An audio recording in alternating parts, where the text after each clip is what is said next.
Buenos días. Es un tremendo honor y privilegio estar otra vez con nuestra familia amada de Palabras de Vida.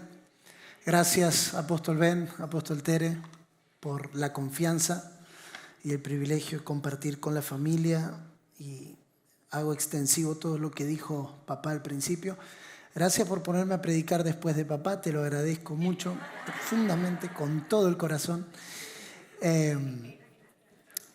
Este año vinimos con toda la familia. Miru, Amelie y Agustín andan por ahí. Amelie anda corriendo, como ya está en casa ella, así que va, viene, corre. Pero bueno, si quiere aplaudir, no hay problema. Yo estoy parado en esta mañana con mucho temor y temblor, porque una cosa es hablar de lo que Dios hace, otra cosa es hablar de lo que Él es o de quién es Él. Y en la medida en la que este encuentro va transcurriendo, no son solo prédicas, no son solo charlas, no son solo enseñanzas, es algo de Él que Él nos está revelando. Y eso debe producir en nosotros ese temor y temblor de que no estamos frente a algo que Él hace, aunque ciertamente Él hará cosas con nosotros en estos días. Estamos delante de quién es Él. Estar delante, tocar la gracia y la verdad, no son tocar conceptos teológicos, ni dispensaciones teológicas, ni ideas acerca de. Es tocar su sustancia, es tocar su naturaleza. Ayer el apóstol Ben nos llevaba a leer Juan capítulo 1, verso 14, porque cuando Juan tiene que describir cómo se vio Jesús en la tierra, cómo Dios se encarnó, cómo el Hijo de Dios habitó entre nosotros, Él dice que la manera en la que Él habitó fue lleno. Si a esta botella nosotros la abriéramos y la derramáramos, saldría agua. Lo que Juan está diciendo es que la sustancia que llenaba al Hijo de Dios encarnado en la tierra era gracia y verdad. Por lo tanto, gracia y verdad no es un asunto que pueda manejarse desde afuera. Nosotros confundimos, y lo decía el apóstol Ben ayer, frecuentemente la gracia del Antiguo Testamento con la gracia del Nuevo Testamento. La historia de Mefiboset es un ejemplo de gracia operando desde el exterior, cubriendo. Usted sabe que Mefiboset era lisiado y lo sentaron a la mesa del rey, y dice que cubría el mantel su imposibilidad, su cojera o su parálisis. Pero esa es la gracia del Antiguo Testamento, cubriendo desde afuera. La gracia que Jesús vino a traer es la que opera aquí adentro, no cubriéndonos externamente nuestra imposibilidad, sino transformando nuestra imposibilidad en su naturaleza.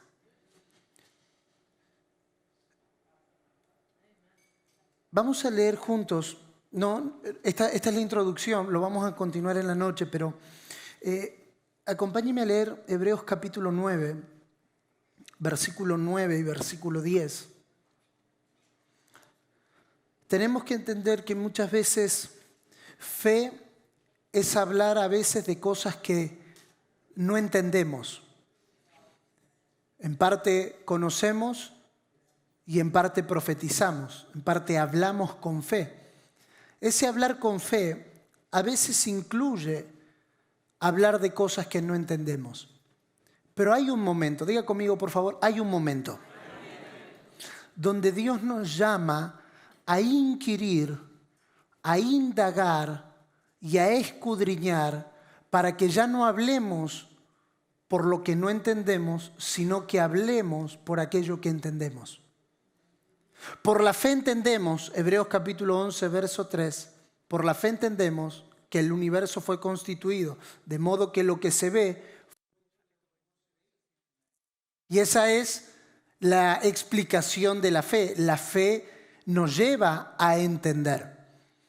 Por lo tanto, cuando nos adentramos a momentos como estos, no nos adentramos solamente a hablar de cosas que no entendemos, sino de que el Espíritu Santo nos guía a toda verdad para entender. La operación de las gracias ministeriales, como fue dicho minutos atrás, es llevar a los santos a un nivel de perfeccionamiento para que entiendan.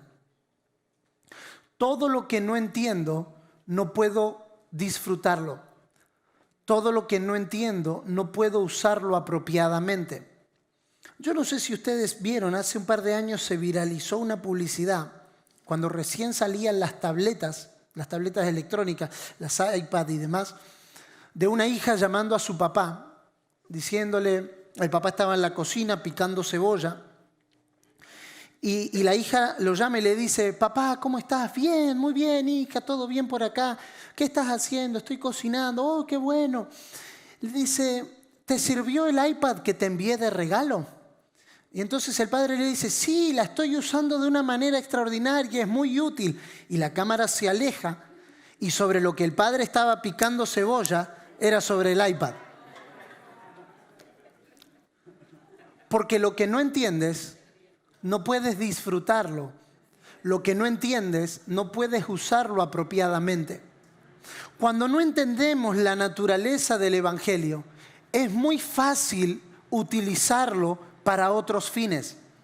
Es muy fácil utilizarlo para nuestro propio beneficio y no utilizarlo para lo cual Dios pensó.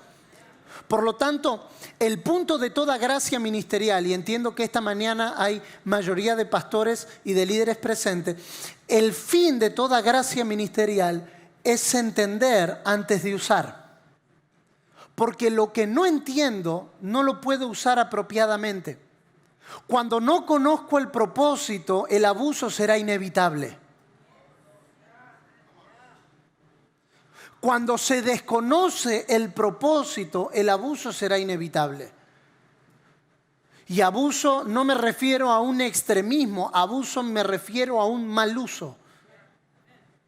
Alguien puede decir, bueno, pero yo no manipulo a la gente o no controlo a la gente, pero si el evangelio que predicas no es de acuerdo a la gracia de Dios, entonces estás haciendo un mal uso del evangelio. ¿Y eso por qué? Porque desconocemos el propósito, desconocemos la intención, desconocemos la idea.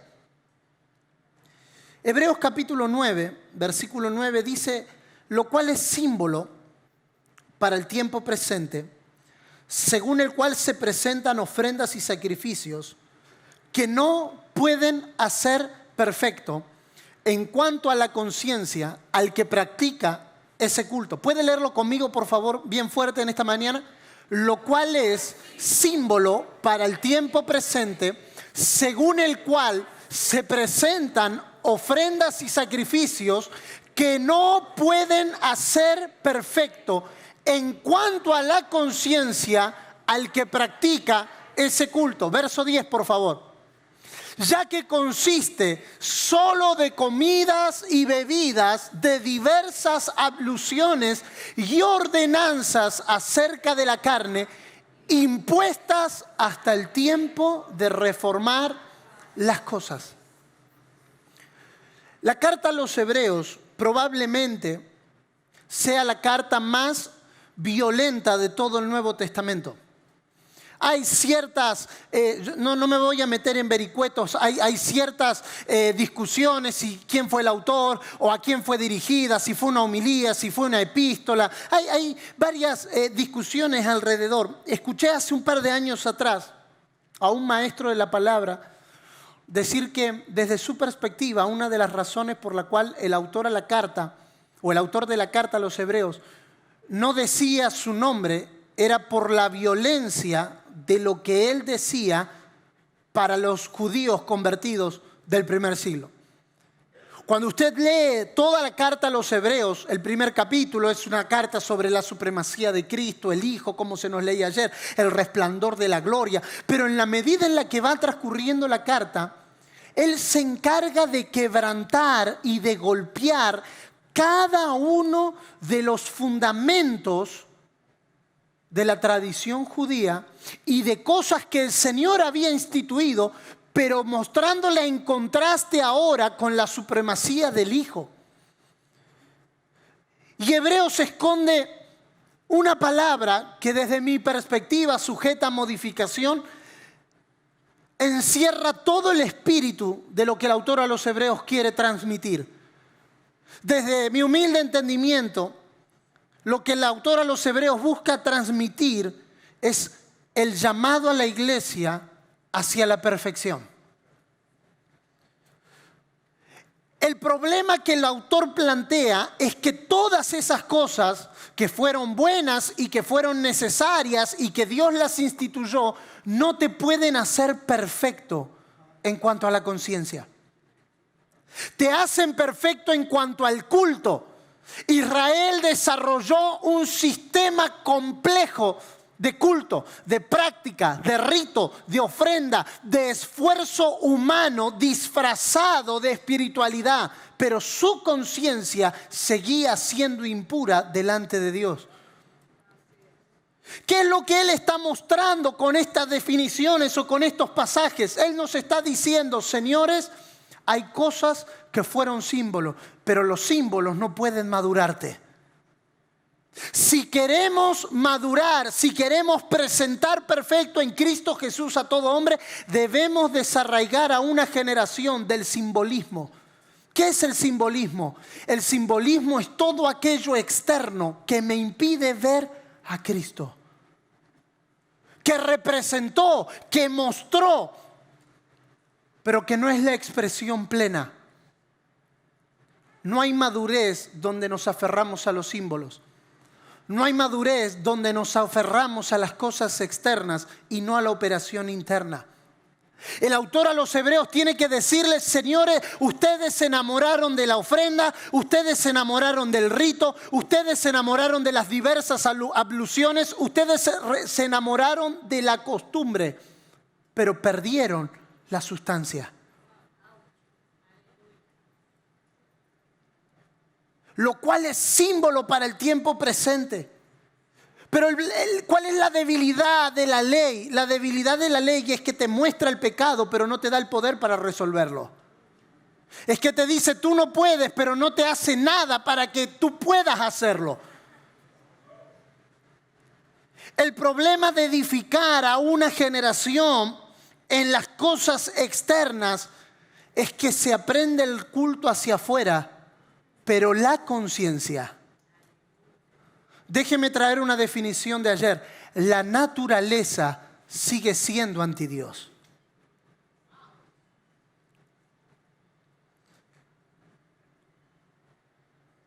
Necesitamos migrar de actos externos a una vida interna en la que Él pueda desarrollarse.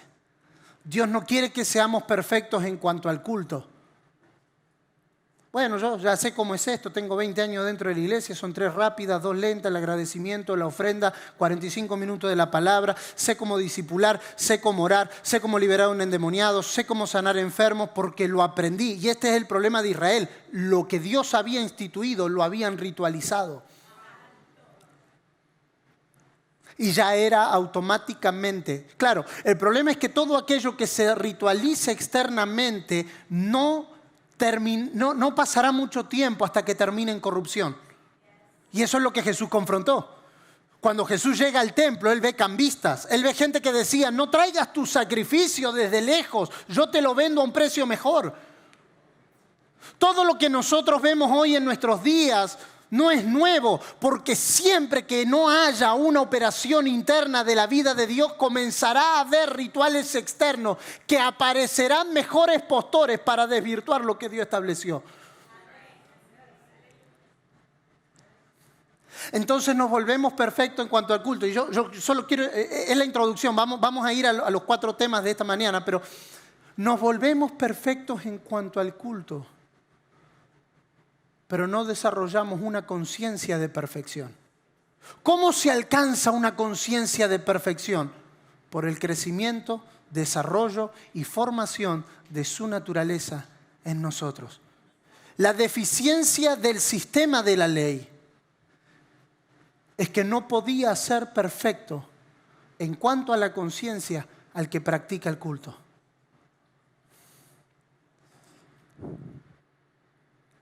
No podía hacer perfecto. ¿Cuál es la meta de Dios con nosotros? La meta de Dios con nosotros es que vayamos hacia adelante, hacia la perfección. ¿Y qué es perfección?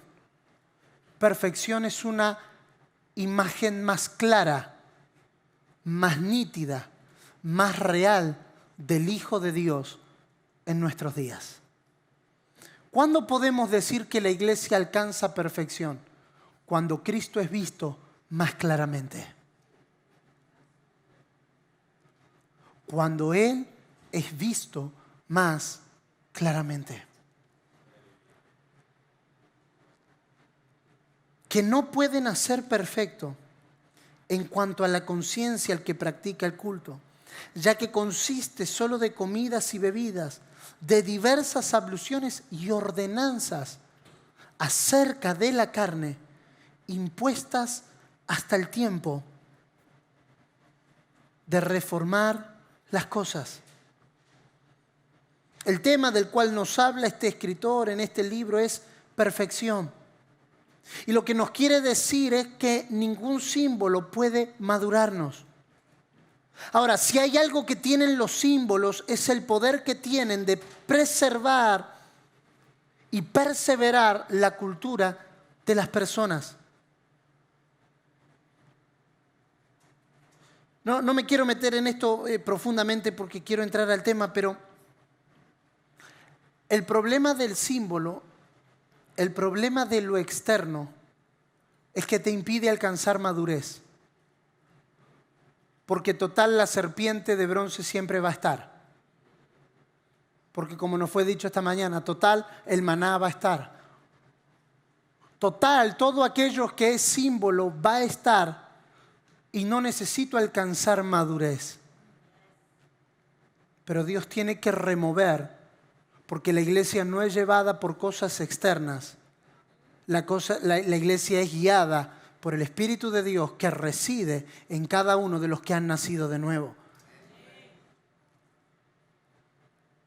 El autor a los Hebreos es tan violento porque tiene que cambiar el fundamento de una iglesia de cosas externas a una realidad interna. Es más fácil ser guiado por la nube y por la columna por una sencilla razón: se ve. Usted y yo no tenemos que ser muy inteligentes para seguir la columna de fuego. Si se está moviendo hay que seguirla. No hay que esperar que Dios nos hable, que nos confirme, que nos guíe. ¿Por qué? Porque si se mueve andamos. Edificar sobre lo sensorial, edificar sobre lo que se ve humanamente, no es garantía de durabilidad. Por eso Israel siguió la columna, pero su corazón no fue transformado. Por eso Israel siguió la nube y de los más de ellos no se agradó Dios y quedaron postrados en el desierto.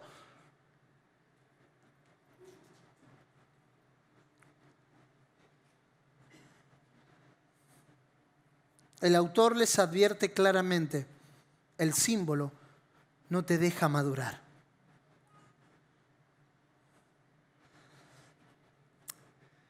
Esto menciona el apóstol Pablo que le sucedió a los creyentes en Corinto, y vamos a trabajar esta mañana sobre esto en 1 Corintios capítulo 3, que la gente se resistía a madurar, aunque eran poderosos en los dones. Ustedes saben que Pablo comienza diciendo, 1 Corintios capítulo 1, versos 6 y verso 7, que en todo estaban enriquecidos, que abundaban en dones. Pero es como leíamos ayer, siempre que viene una afirmación, después viene el... ¿Cómo se nos dijo ayer?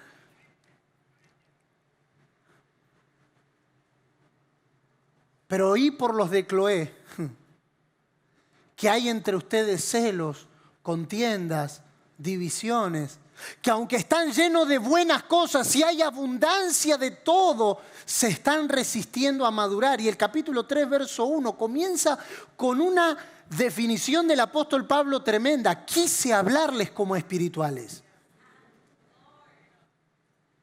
¿Cuántas cosas Dios quiere hablarnos como espirituales? Pero tiene que volver a hablarnos de leche porque todavía somos niños. Es lo mismo que el autor a los Hebreos va a decir en Hebreos capítulo 5, verso 11. Acerca de esto tengo mucho que decir, pero es difícil de explicar porque os habéis hecho tardos para oír y tenéis necesidad de que se os vuelva a enseñar cuáles son los rudimentos de la fe.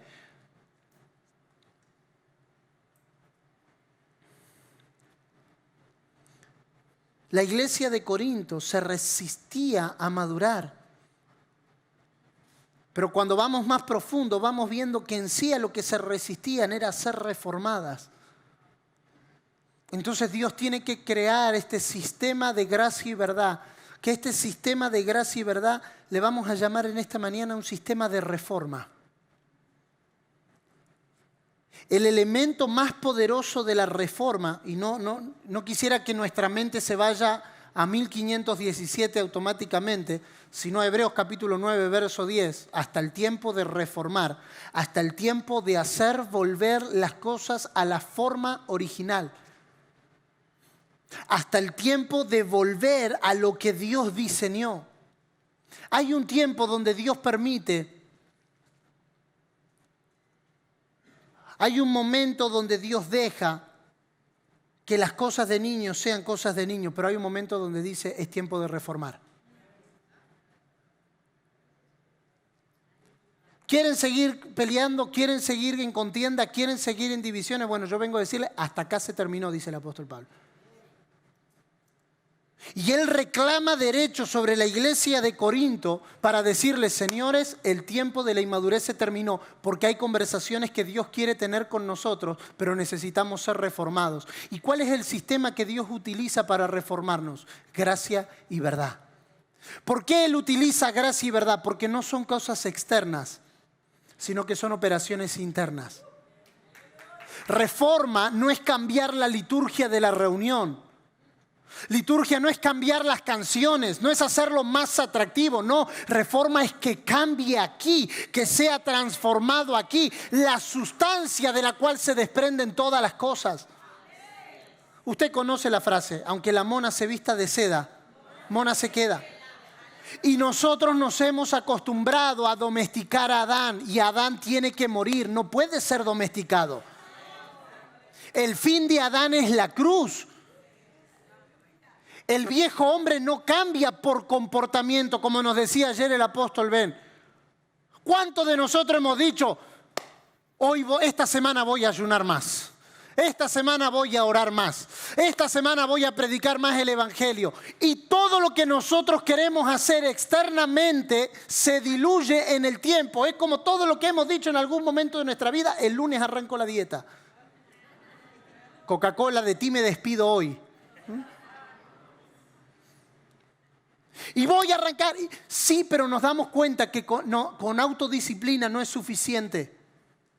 Por eso la meta de Dios no es una iglesia bonita visiblemente, sino una iglesia llena de gracia y de verdad internamente. Porque si la gracia y la verdad nos habita como naturaleza, la expresión será gracia y verdad en lo que nos rodea. Cambiar cosméticamente, hacer cambios de lenguaje, hacer cambios de liturgia, hacer cambios de forma sin garantizar la naturaleza, no es el propósito de Dios. El propósito de Dios es que la reforma sea tan profunda que cambie nuestra naturaleza. Hermanos, si no si hubiese sido suficiente con ritos, con ofrenda y con sacrificio, ¿para qué vino Cristo? La razón por la que no fue suficiente es porque ninguna de esas cosas podían perfeccionar nuestra conciencia.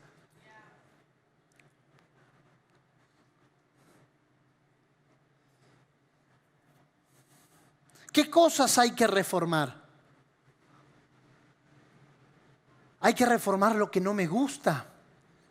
Hay que reformar lo que yo siempre creí que estaba mal y ahora entiendo que hay que cambiar. No, hay que cambiar o hay que reformar lo que no es sustancia, lo que no es su naturaleza.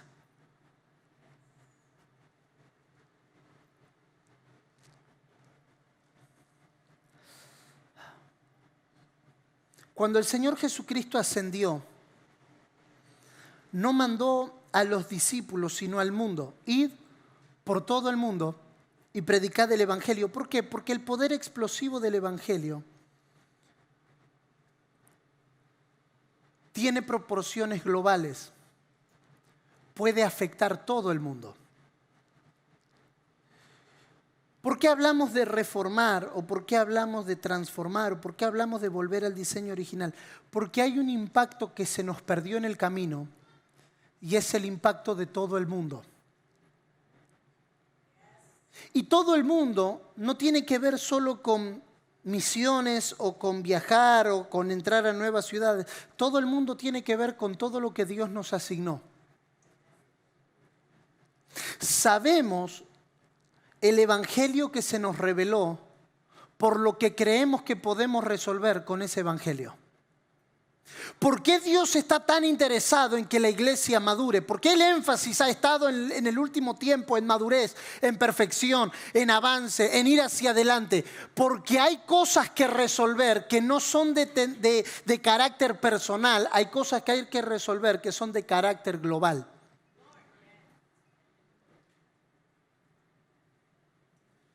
Hay una pandemia, y ahora el término pandemia tiene mucho más sentido para nosotros.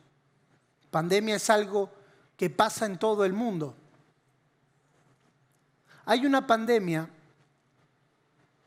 que la iglesia necesita enfrentar, y es la pandemia del engaño. Es la pandemia de aquellas cosas que se hacen sin sustancia.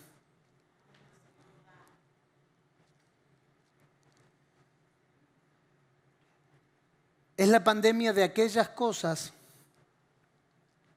que producto, como dice un maestro de la palabra, de aquella comida entró en el hombre y por ende entró en la creación. ¿Por qué la urgencia de volver al diseño? ¿Por qué la urgencia de volver a la forma? ¿Por qué la urgencia de volver a la naturaleza? Porque hay cosas que no se pueden confrontar si eres parte de la misma naturaleza de aquello que debes confrontar.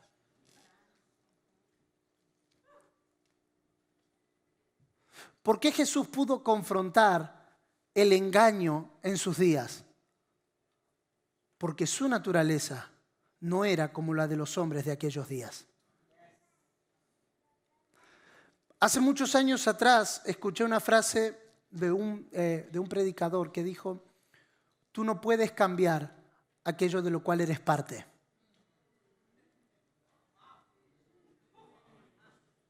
Y no te puedes quejar de aquello que tú toleras. ¿Por qué Dios está tan interesado? ¿Por qué hay un énfasis en esta estación presente o en esta presente estación de que lo que nos gobierne sea un asunto de naturaleza y no de cosas? Porque muchas veces las cosas que hacemos es producto de la misma naturaleza que hay en el mundo. Génesis 5:3. Cuando Adán perdió la imagen de Dios, comenzó a crear hijos conforme a su propia imagen. Cuando perdemos la naturaleza de Dios, comenzamos a crear en nuestra propia naturaleza. Comenzamos a crear bajo el mismo sistema que crea el mundo, aunque aparentemente es diferente. El Evangelio en sí mismo es una sustancia solucionadora de asuntos globales. Así como la muerte entró por un hombre, así la vida entró por un hombre. Él resolvió el asunto pandémico. Él dijo, esto entró por un hombre, esto se va por un hombre. Esto entró por uno, esto entró por uno, esto sale por uno.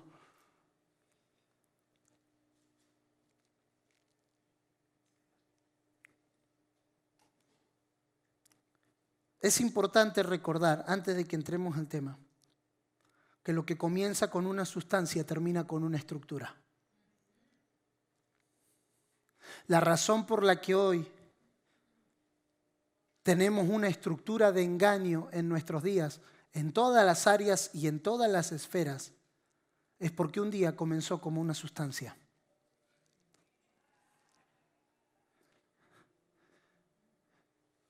Pero así como el engaño terminó siendo una estructura, la gracia y la verdad terminarán siendo una estructura. Así como la muerte entró por un hombre, así muchos también reinarán en vida.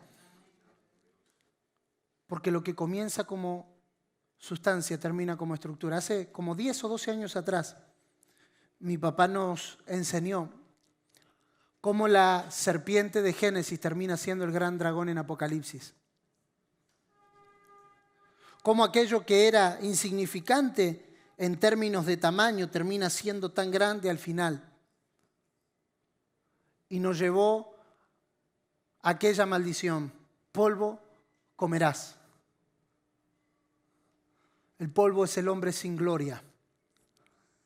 El polvo es el hombre sin naturaleza. El engaño se alimenta de lo que no tiene la naturaleza de Dios. El engaño se alimenta de lo que no tiene la naturaleza de Dios. Por eso es tan necesario el énfasis de Dios en esta estación, en que su gracia y su verdad nos sature, porque lo único que puede hacerle frente al engaño se llama gracia y verdad. Lo único que puede hacerle frente al engaño es la gracia y la verdad.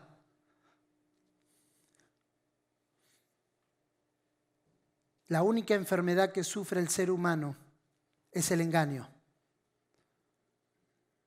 Pero la iglesia existe y está en la tierra para resolver ese problema. ¿A qué nos lleva el engaño? El engaño nos lleva a la pérdida de su vida. El engaño nos lleva y lleva a una generación, como dicen los apóstoles en Efesios y en otras cartas, a la muerte. Eva primero fue engañada y luego fue muerta. El propósito del engaño es la muerte. El fin del engaño es la muerte. ¿Por qué gracia y verdad son elementos de la naturaleza de Dios? No solo para que nosotros digamos, oh, estamos llenos de gracia y verdad. No, porque con la gracia y la verdad podemos hacer frente al problema de nuestra generación y de las próximas generaciones y de las generaciones anteriores, que no es el diablo, es el engaño.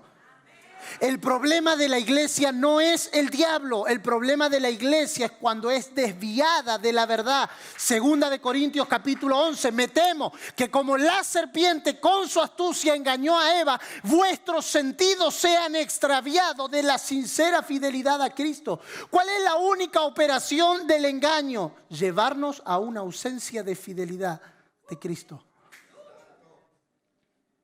¿Qué es lo que la iglesia debe resolver? La iglesia debe resolver el problema de muerte en nuestra generación. ¿Y cómo se resuelve el problema de muerte en nuestra generación? Resolviendo el engaño. ¿Y cómo se resuelve el engaño? Lleno de gracia y de verdad.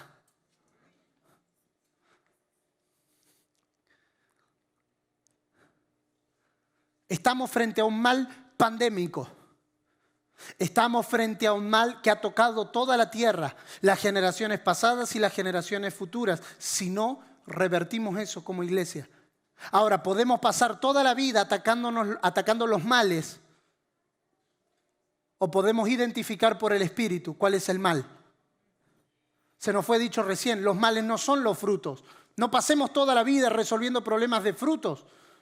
Vayamos a la raíz.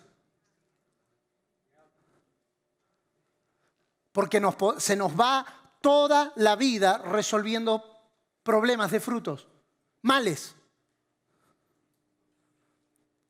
Pero si vamos a la raíz, el hacha está puesta en la raíz. Le quedan pocos días a esta pandemia llamada engaño en nuestra generación, porque el Señor está iluminando a su iglesia, el Señor está despertando a su iglesia, el Señor le está haciendo una transfusión de gracia y verdad para que tengamos estructura. El fin de la gracia y la verdad se llama estructura, perfección, desarrollo, madurez, capacidad de hacerle frente a lo que gobierna una generación.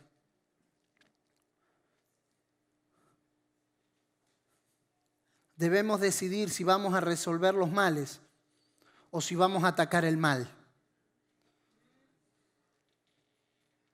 ¿Cómo se resuelve el mal? Con gracia y con verdad.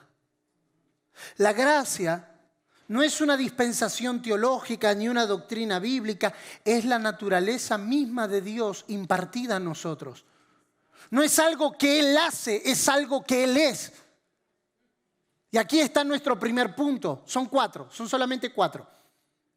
Cada uno tiene 25 subpuntos, pero son 4. Primero, Él no tiene gracia y verdad. Él es la gracia y la verdad.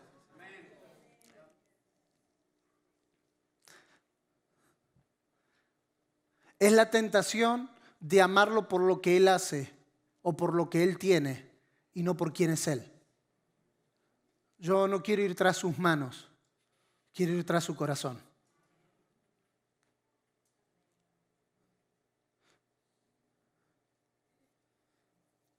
Pero cuando no se conoce quién es Él es muy fácil distorsionarlo. Es muy fácil, como oíamos recién, que aparezcan falsos evangelios. Pero en la medida en la que se nos va revelando quién es Él, entonces comenzamos a ver, esto no es el evangelio, esto no es el evangelio, esto no es el evangelio, esto le fuimos agregando, esto fue consecuencia del engaño y le fuimos adicionando cosas que en realidad no tiene. Pero eso no se resuelve de afuera hacia adentro, eso se resuelve de adentro hacia afuera.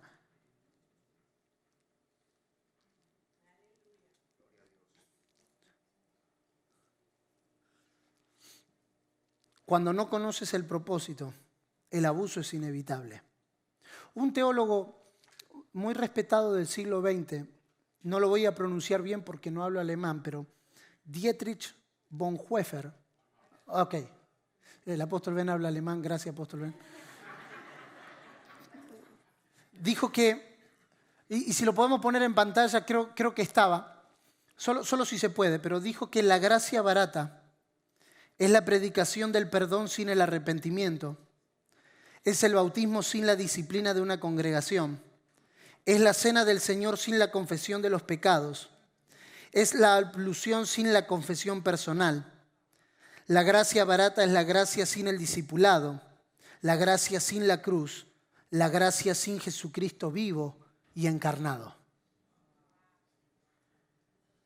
¿Pero por qué aparece la gracia barata? Porque no hemos conocido, Colosenses capítulo 1, verso 6, no hemos conocido la gracia de Dios en verdad.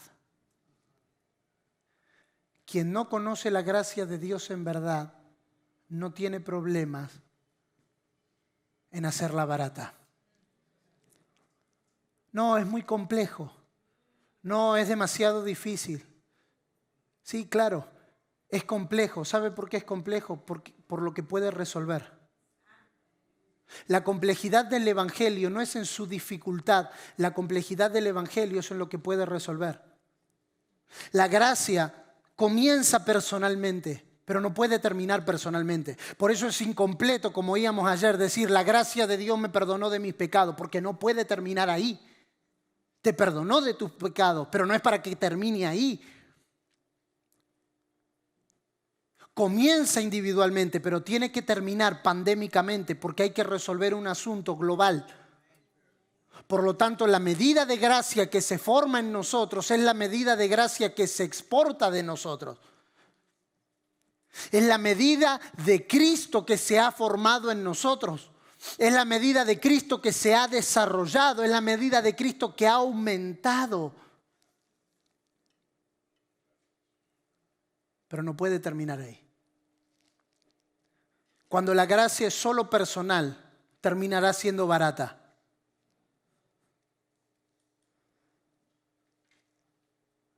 Dijimos entonces, número 1, Él no tiene, Él es.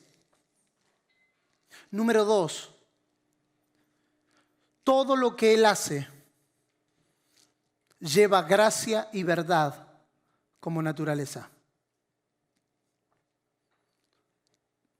Porque lo que Él hace, eso es el resultado de quién es Él.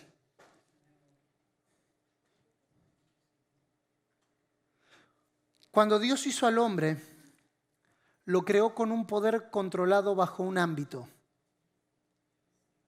Es por eso que cuando Dios creó al hombre, lo puso en un ámbito llamado Edén.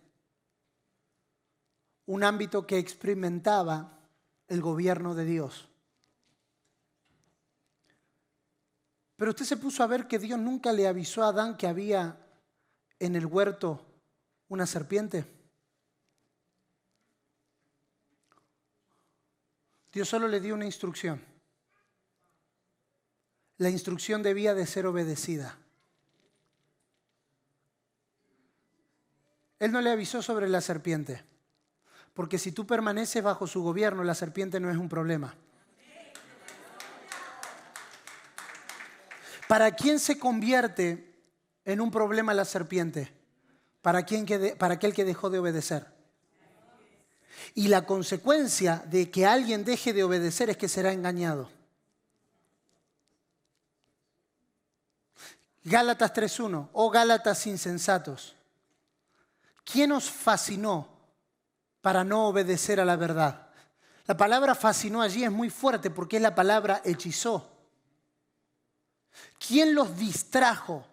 ¿Quién los engañó para que no obedezcan a la verdad ante cuyos ojos Jesucristo fue presentado ya como crucificado?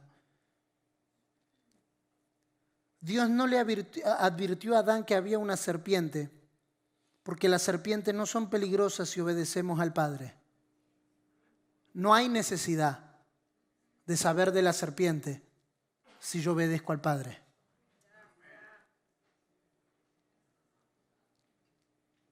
¿Qué es lo que me blinda de la sustancia llamado engaño? La obediencia. Si Adán y Eva, claro, esto es historia contrafáctica, pero a la luz de lo que estoy diciendo lo podemos analizar juntos.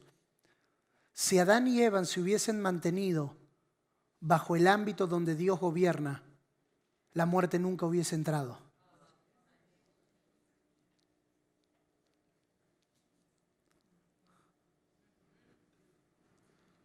Creo que el primer pecado no es un asunto de comida en términos de fruto, sino un asunto de obediencia.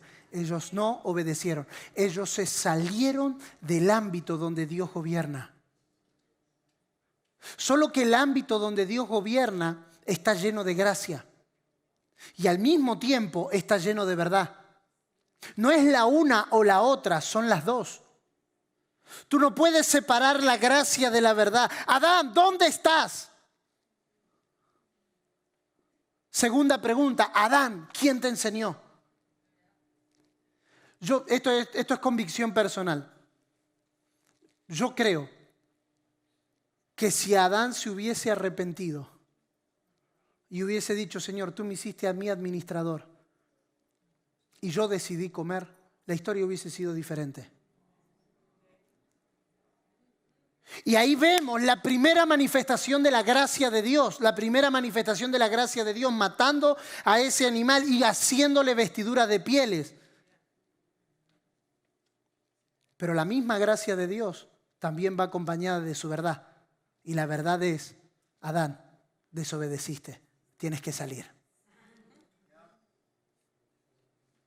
Él resolvió la vergüenza, pero la misma dosis de gracia tenía que ser acompañada con la misma dosis de verdad.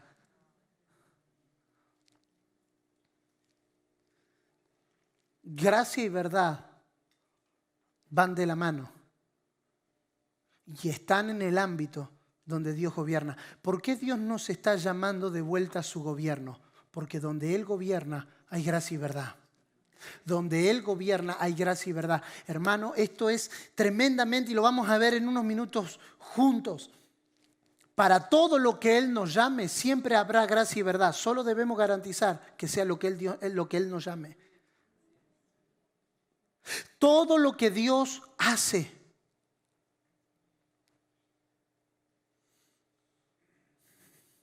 la serpiente no representaba ningún peligro, porque el poder del hombre estaba diseñado para un ámbito, y ese ámbito se llama eternidad.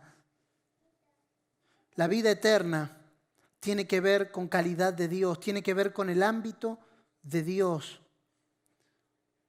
Decimos que una persona tiene vida eterna o alcanzó vida eterna cuando entra al ámbito de Dios. A veces nosotros necesitamos demasiado conocimiento de la serpiente porque es una buena manera de evadir obediencia. Mientras más queremos saber de la serpiente es porque más hemos hablado con el engaño.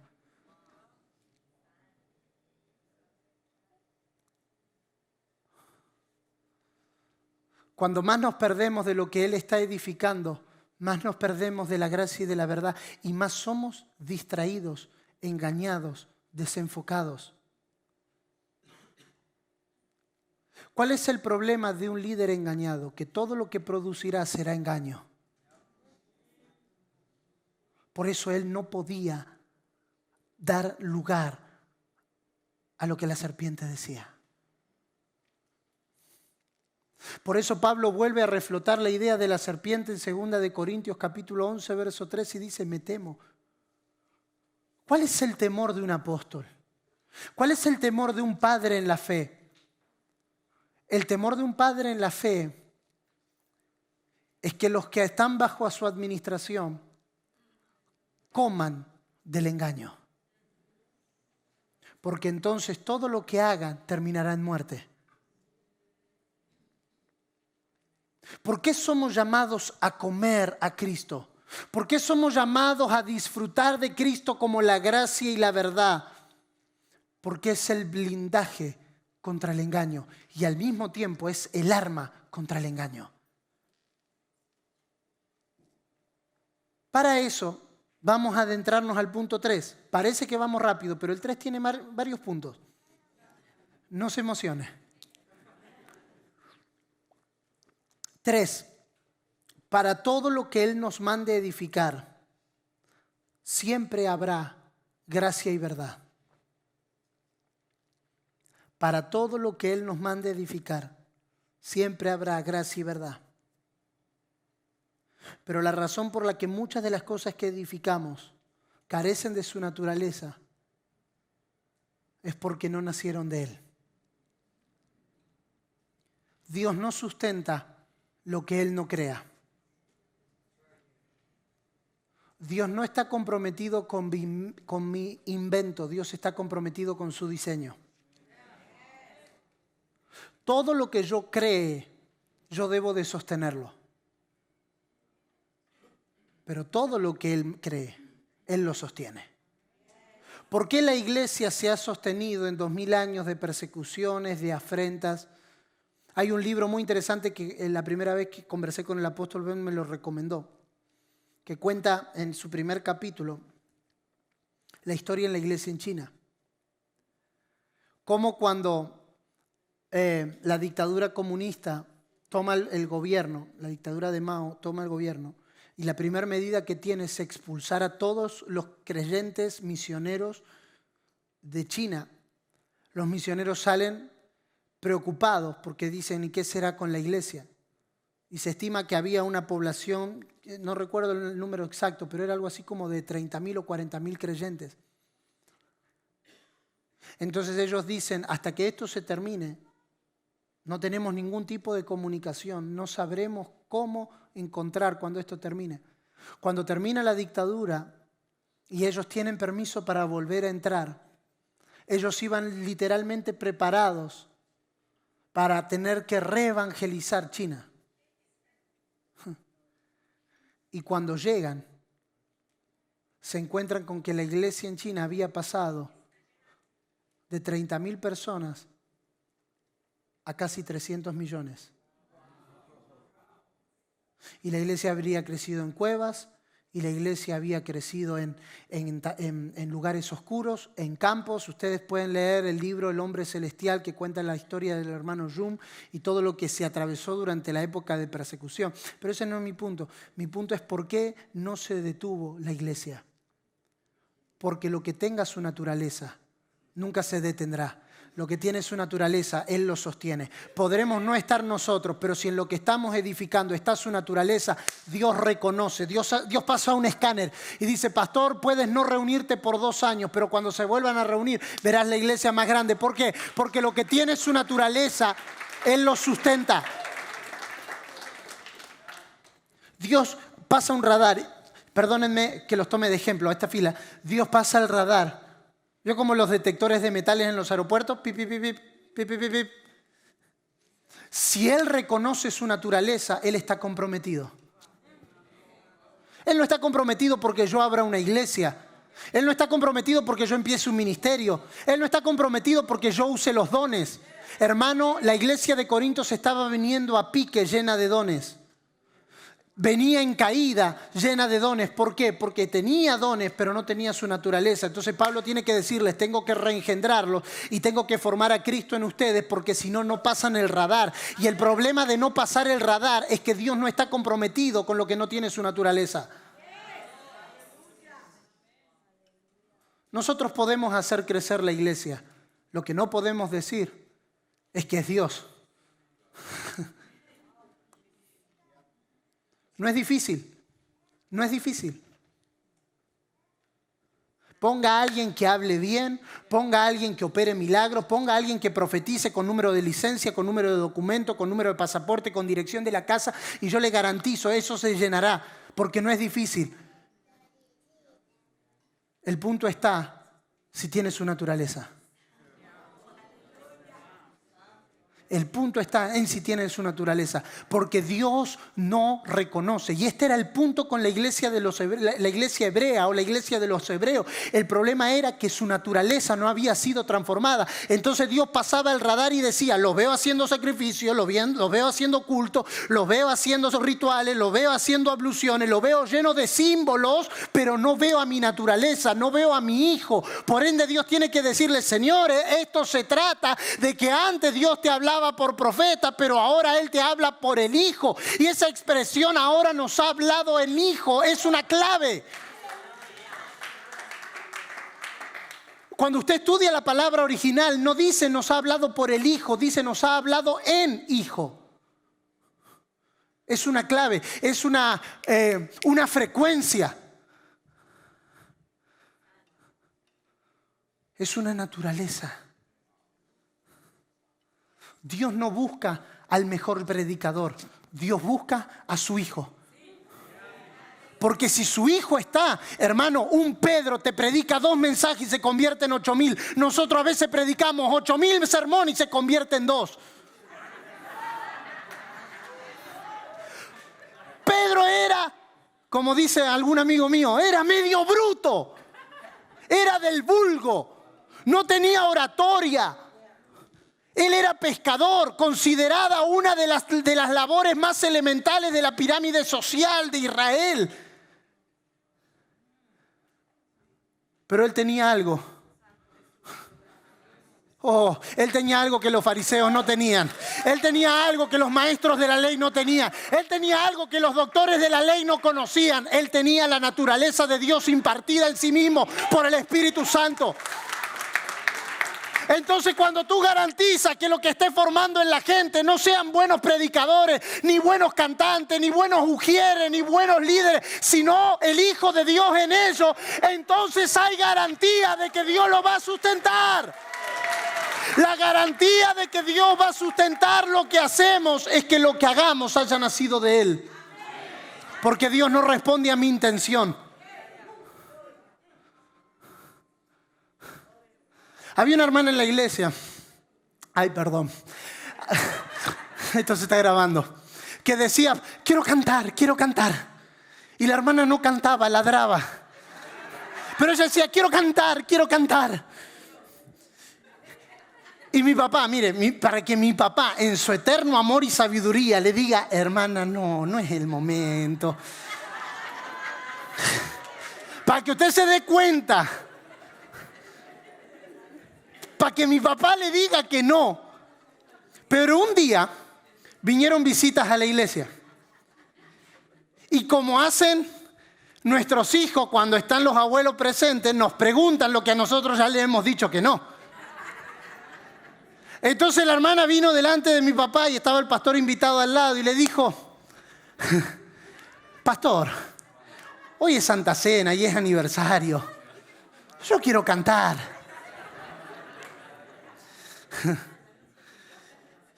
No me va a decir que no delante del invitado. Y mi papá en su gran amor y en su gran corazón. Está bien, hermana. Ladre, digo cante. No, dijo cante. Pero nosotros teníamos una hermana que no era diaconisa, era diablócona. Y la hermana ladró, cantó. Y cuando la hermana cantó, la diaconisa se sentaba atrás de mi papá. Entonces la hermana vino, gracias, pastor, gracias, yo quería cantar, lo hice para el Señor. Y la de atrás le dijo, usted lo hizo para el Señor, pero le salió para el diablo.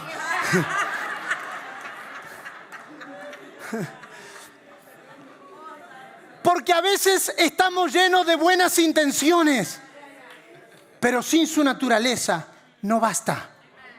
¿Qué es lo único que se sostiene en el tiempo? Lo que tiene su naturaleza.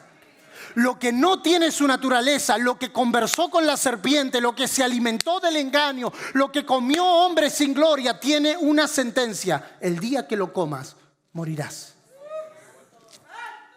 ¿Cuál es la garantía, pastor, que después de tu muerte el ministerio no se acabe? Que hayas anclado a la congregación en su naturaleza. ¿Cuál es la garantía de que no se va a perder en la siguiente generación lo que estás edificando? Que haya formado en ellos la naturaleza de Cristo. Porque si lo has conectado con su naturaleza, entonces no tienes de qué preocuparte. Ellos seguirán después de que tú termines y la obra continuará por una sencilla razón. Su naturaleza fue impartida en los santos.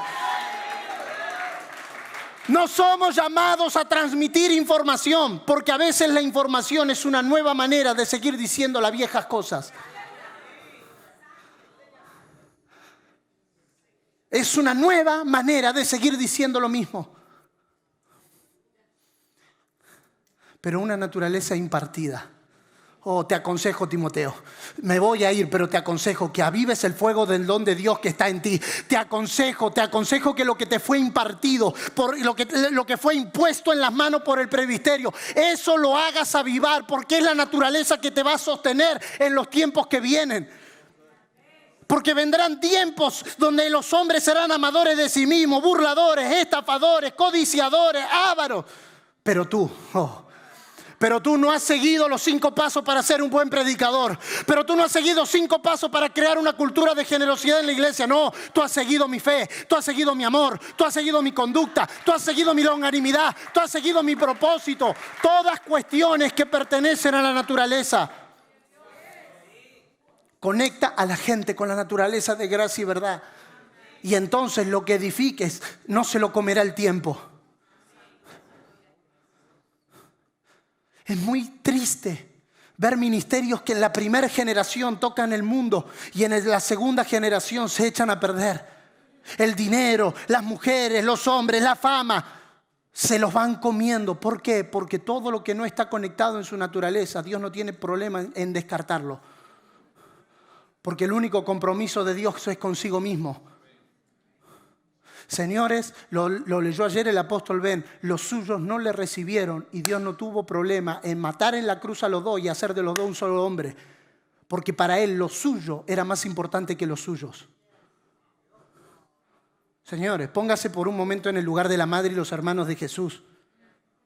Te aguanté durante 30 años, te di de comer, te cuidé, te preparé, te fui a buscar cuando te quedaste discutiendo con los fariseos, para que ahora me vengas a decir en la cara Que mi madre y mis hermanos son los que hacen la voluntad de mi Padre. Yo no quisiera haber estado ahí.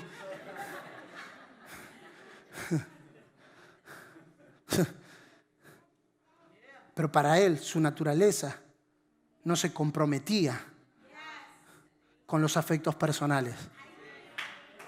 Y acá entramos a la última parte del tercer punto.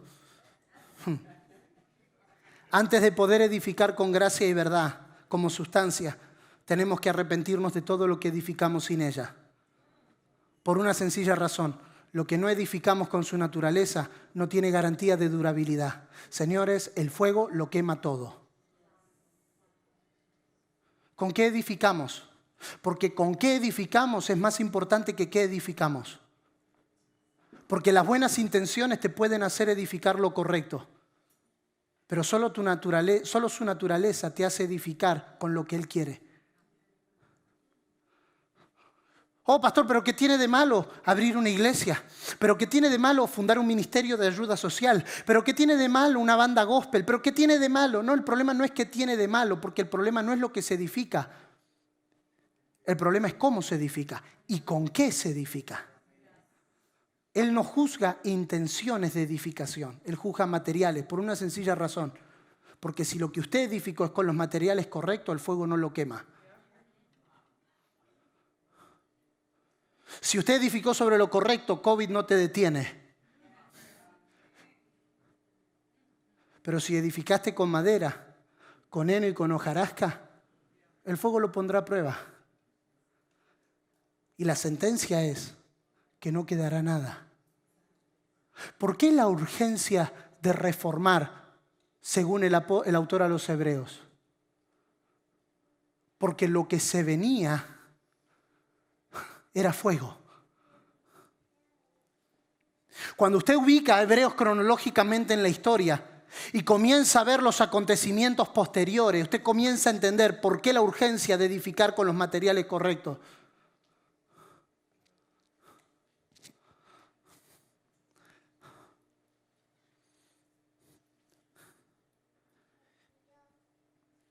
En tiempos de edificación, lo único que no se puede cambiar es el fundamento. Pero todo lo que no sea Cristo será removido. Él tiene que sacar fundamento igual naturaleza. Él tiene que sacar todo en lo que hemos fundamentado nuestra vida que no sea Él. Oh, hermano, y eso en la frase escrita suena de maravilla. Para el tweet y la historia de Instagram es tremenda, pero cuando comienzas a confrontarte con la realidad de que mucho de lo que edificamos no es Él,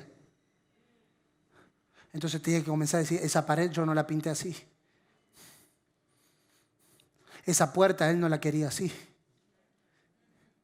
Él quería un fundamento para un edificio de 25 pisos, no para uno de 3. Solo que un fundamento para 25 demanda cavar más profundo. Entonces Él tiene que comenzar a remover. ¿Remover qué? Todo lo que no es Él. Y Él pasa el escáner. Y no suena. Entonces dice: removido. La remoción de las cosas movibles. Él tiene que remover lo que no es de acuerdo al fundamento. A donde no haya un fundamento de gracia y verdad, habrá remoción.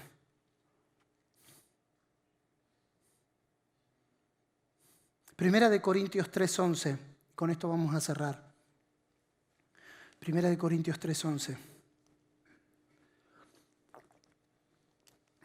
Porque nadie puede poner otro fundamento que el que está puesto, el cual es Jesucristo. Y si sobre este fundamento alguno edificare oro, plata, piedras preciosas, madera, heno y hojarasca, la obra de cada uno se hará manifiesta, porque el día la declarará, pues por el fuego será revelada. Y la obra de cada uno, cual sea, el fuego lo probará.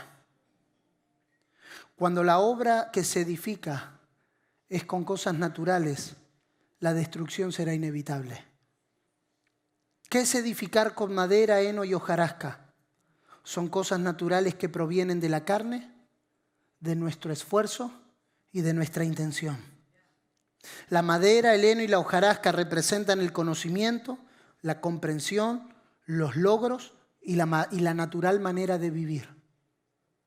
Pero usted no sabe que yo ya tengo 40 años, 50 años, 20 años de ministerio, 10 años de ministerio, 5 años de ministerio. Y esto me dio resultado porque lo hicimos así. Entonces comenzamos a edificar en base a nuestro conocimiento, en base a nuestra comprensión y en base a nuestros logros.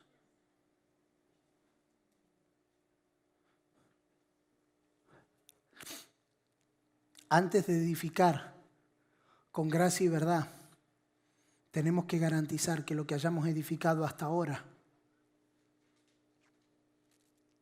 no sea sin ella. Tenemos que, y esta palabra la sentí muy fuerte en mi espíritu esta mañana, arrepentirnos de todo lo que hemos edificado en nuestro propio esfuerzo. Yo levanté esta iglesia. Yo levanté, este que está viendo ahí, yo lo levanté, yo lo salvé. Yo lo puse en el ministerio. Yo le di una oportunidad de predicar.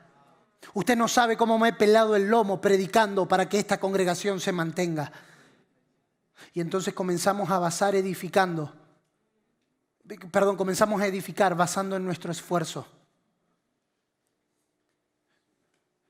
Basado en nuestros resultados. No, este está así porque yo le aconsejé. Yo le dije que invierta en tal cosa y por eso está así. Entonces comenzamos a edificar y parece que edificamos mucho, pero no pasa la prueba de fuego. Porque cuando pasa el fuego, no queda nada. Solo queda lo que fue edificado con su naturaleza.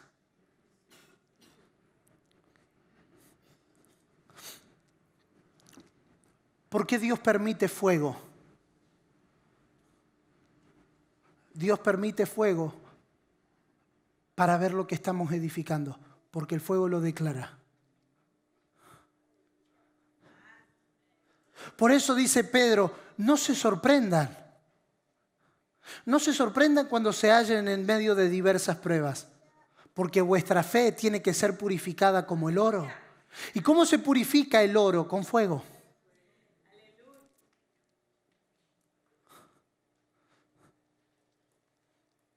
La madera está en contraste con el oro y representa al hombre natural. Pablo dice en 1 Corintios 2 que el hombre natural no percibe las cosas que son del Espíritu de Dios. Pastor, no coloque gente en el ministerio que tenga capacidades naturales buenas, pero que sea hombre natural. Porque suplirás una necesidad hoy, pero dañarás la edificación mañana. No, es que nos hacía falta un buen tecladista y justo no vino el mejor de la ciudad. Garantiza que sea espiritual. Porque si es natural, es madera. No que es de madera, es madera. El heno está en contraste con la plata y representa al hombre caído, muerto, el hombre carnal, el que está un día prendido y un día apagado. Ahí encontró, está acá el reloj, el celular, no se preocupe. El Apple Watch cuando se pierde.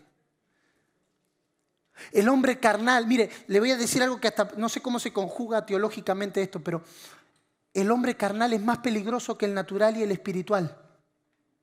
Porque el natural usted lo ve y es natural. Ya, no percibe las cosas que son del espíritu. El espiritual está siempre enchufado. Así que usted sabe que es espiritual y que es carnal y que es natural. Pero el carnal es más difícil de discernir porque un día sí y un día no. Porque depende cómo lo agarres.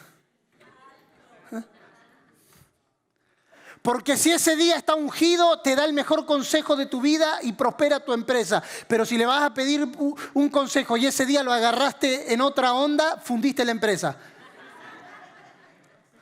No es ni bueno ni malo, es carnal. Y carnal se asocia en las escrituras con inmadurez. La inmadurez no es buena para la edificación. Porque es heno. puede ser bueno, pero carnal. Puede ser bueno, pero inmaduro. Y número 3, la hojarasca. La hojarasca representa la obra y la vida que provienen de una fuente terrenal y que no han sido transformados por el Espíritu, por lo tanto está seco.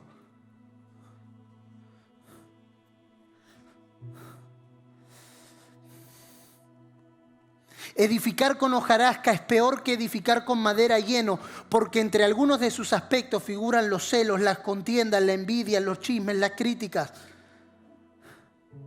Pero Pablo dice, edifiquen con plata, con oro, con plata y con piedras preciosas. Oro representa la naturaleza divina de Dios. Oh, la naturaleza perfecta, la naturaleza acabada.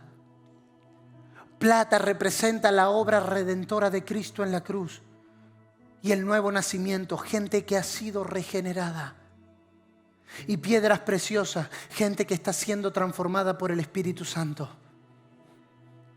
Pastor, tal vez no sea el mejor, naturalmente hablando, pero si esa persona ha nacido de nuevo, si esa persona está en una transformación constante, si no ha rendido su vida al engaño, entonces garantía que lo que estamos edificando va a permanecer.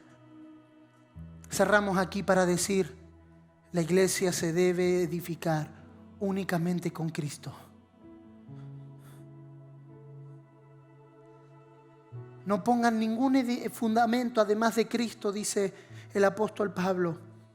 No exalten ninguna cosa, ninguna persona, ninguna doctrina, ninguna práctica. Edifiquen sobre el fundamento ya puesto, el cual es Cristo, que lo es todo.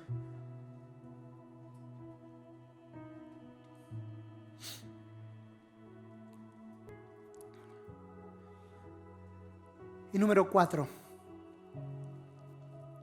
si garantizamos que lo que estamos edificando sea conforme a su naturaleza, si garantizamos que lo que estamos edificando pueda ir un poquito más despacio, haya que revisar, haya, como dijo el apóstol Ben ayer, haya que ajustar.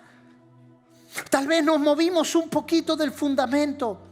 Tal vez negociamos algunos elementos y edificamos en algunas cosas con heno, madera y hojarasca. Pero si nos arrepentimos, llegamos al punto 4 de este mensaje.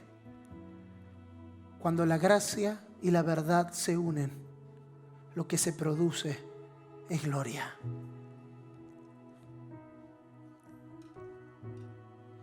Cuando la gracia y la verdad se unen. Cuando lo que estamos edificando responde a su naturaleza. Si cuando las cosas que estaban en el fundamento, que no eran gracia y verdad, que eran apariencia, que eran esfuerzo, que eran voluntad propia, que eran logros, que era desarrollo, que era avance, pero que no es Él, es revisado y es ajustado. Y ahora lo que comenzamos a edificar está lleno de Él. Tal vez, pastor, tu banda no sea la mejor musicalmente, y no estoy haciendo apología de la no preparación. Solo quiero citar un ejemplo. Tal vez tu banda no sea la mejor musicalmente, pero si está lleno de Él, si está lleno de Él, no llevaremos la gente lo traeremos a Él.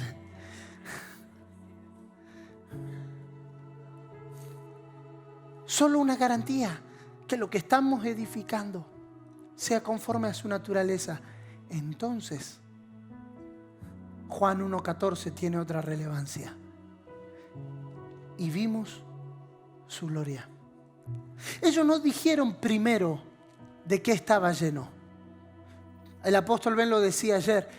Él se encarga de destacar y lo pone entre paréntesis, como si fuese la explicación de por qué vendría lo que vendría. Y él dice, vimos su gloria.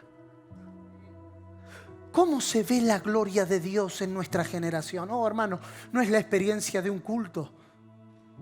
No, hoy el culto estuvo glorioso porque se cayeron un par, se manifestaron, se endemoniaron, el predicador estuvo ungido. Oh, el culto estuvo lleno de gloria. No. Ver su gloria es el fruto de edificar en su naturaleza. Porque como Él estaba lleno de gloria, de gracia y de verdad, el efecto. Gloria significa algo que se ve. No es una sensación, no es un temblor. Esas son evidencias de su presencia, lo puedo sentir, pero no es su gloria. Su gloria es Él siendo visto. No es algo acerca de Él, es Él. Por eso nosotros somos llamados a verlo. Somos llamados a verlo para ser transformados de gloria en gloria. Gloria no es hablar de Él.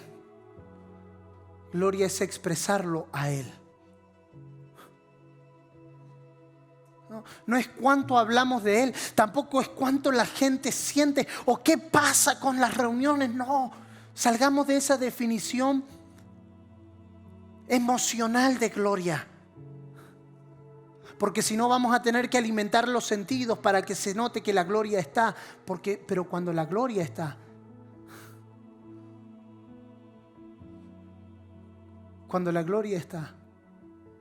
el único efecto que se produce en nosotros es transformación.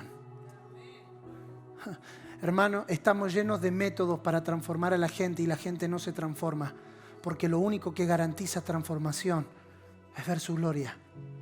Y la iglesia fue llamada a ser la expresión de su gloria.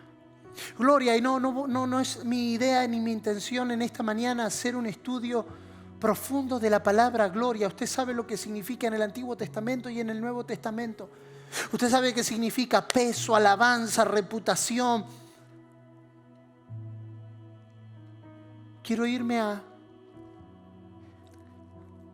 esta definición. Gloria es todo lo de Él que se puede ver en mí.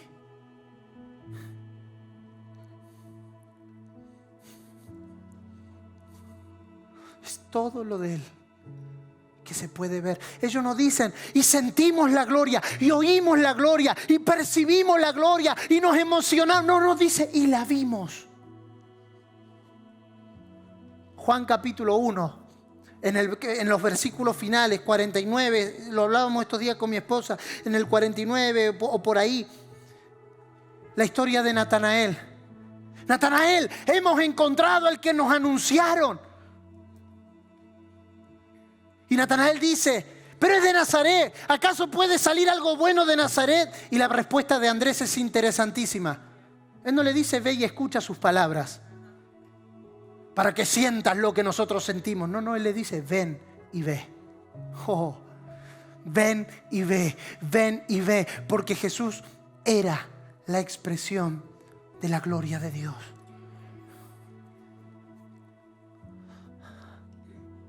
¿Por qué necesitamos edificar con gracia y verdad? Porque solo cuando se edifica con su naturaleza, solo cuando se edifica con lo que Él pide, solo cuando se edifica libre de engaño, es cuando su gloria puede ser vista.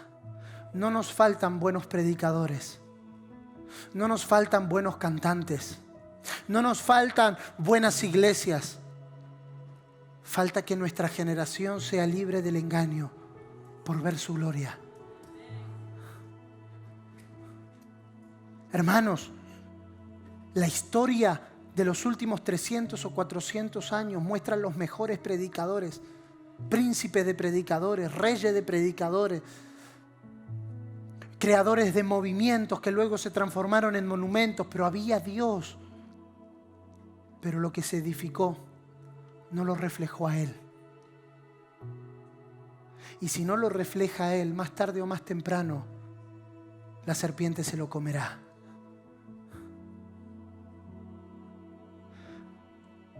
¿Cómo se produce ese efecto? Y vimos su gloria. Y es imposible que al verlo no podamos anunciar de lo que hemos visto, de lo que hemos oído y de lo que hemos tocado. Quiero volver a la palabra de ayer a la noche. Si puedes inclinar tu rostro. Él está limpiando nuestra visión. Moisés, quiero que construyas un tabernáculo, símbolo del verdadero tabernáculo. Pero quiero que lo construyas tal como lo has visto. Y cuando Moisés terminó de construir el tabernáculo, Éxodo 40, la gloria de Dios llenó el tabernáculo. De modo que todo Israel vio que Dios estaba allí. Porque su gloria solo puede ser vista si lo que edificamos responde a lo que Él diseñó. Oh, Señor, necesitamos verte más claro. Necesitamos verte más claro porque somos fácilmente engañados. Necesitamos verte más claro porque somos fácilmente distraídos. Necesitamos verte más claro porque fácilmente nos desenfocamos y habiendo comenzado en el espíritu terminamos en la carne.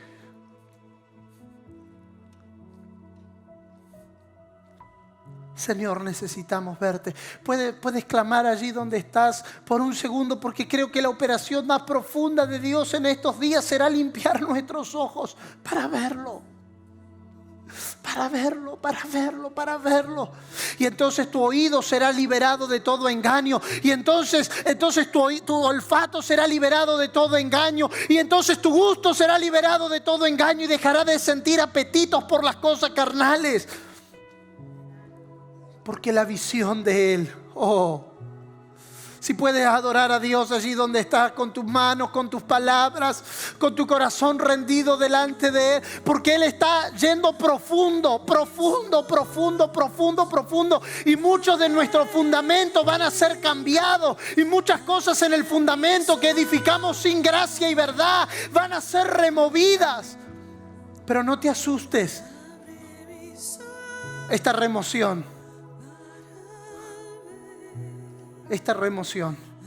es para que Él sea visto.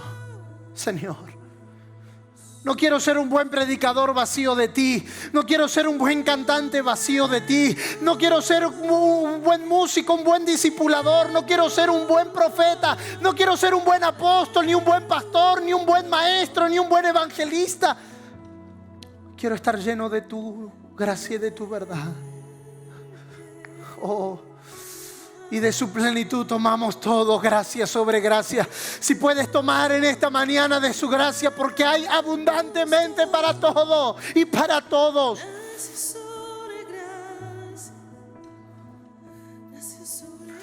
Señor.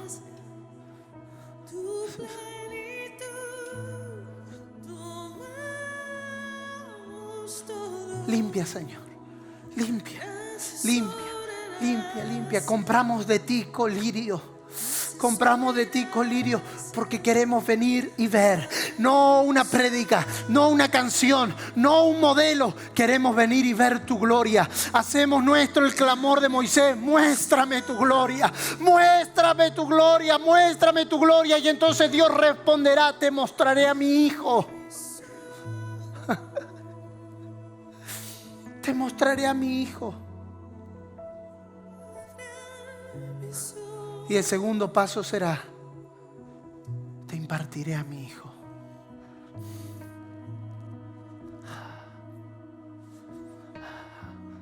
Porque no quiero que seas guiado por cosas externas, por símbolos.